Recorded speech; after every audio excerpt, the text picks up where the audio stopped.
നല്ല തിരക്ക് പിടിച്ചിട്ടാണ് പോണത്. പരിപാടിയാണ്, നമ്മളെ വെയിറ്റ് ചെയ്ത് നിൽക്കുകയാണ് ഫാമിലി. കോളേജ് കഴിഞ്ഞിട്ട് വേഗം പോവാണ്, കാരണം ഇന്ന് കോളേജിൽ എക്സാം ഉണ്ടായിരുന്നു, അതുകൊണ്ട് ലീവ് ആക്കിയില്ല. ഇമ്മൻ്റെ ഫാമിലിയിലാണ് ഇന്ന് പരിപാടി. അങ്ങനെ വേഗം ബസ്സൊക്കെ ഇറങ്ങി, പിന്നെ ഓട്ടോക്ക് നോക്കിന്നപ്പോൾ മാമനാ വന്നത്.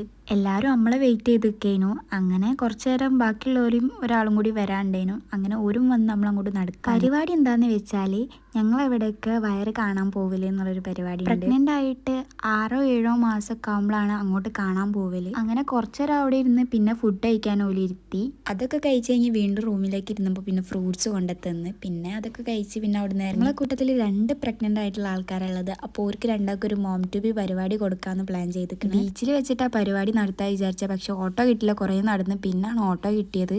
അവിടെ എത്തുമ്പോൾ തന്നെ അത്യാവശ്യം ലേറ്റ് ആയിക്കിന്, ഇരുട്ടാവാൻ തുടങ്ങിക്കിന്. പിന്നെ വേഗം വീഡിയോസൊക്കെ എടുത്ത് കഴിഞ്ഞ് കുറേ നേരം വീഡിയോസും ഫോട്ടോസും എടുക്കാൻ തന്നെതായി. പിന്നെ കുറേ ആൾക്കാരുണ്ട്, അതിൻ്റെ ഇടയിൽ കൂടെ വീഡിയോസും ഫോട്ടോസും എടുക്കൽ തന്നെ റിസ്ക്. പിന്നെ അവിടെ നിൽക്കാൻ നിന്നില്ല. പിന്നെ മഴ പെയ്യാൻ തുടങ്ങി. പിന്നെ ബസ് വരാൻ കാത്തുനിന്ന് കുറേ നേരം കഴിഞ്ഞിട്ടാണ് ബസ് വന്നത് തന്നെ. നല്ലോണം കൊഴിഞ്ഞിക്കിന്, ബസ് വരാൻ തന്നെ ലേറ്റ് ആയിക്കിന്. അപ്പം നേരെ ബസ് കയറി വീട്ടിൽ പോയി. അപ്പോൾ ഓക്കെ, പ്ലീസ് സബ്സ്ക്രൈബ്.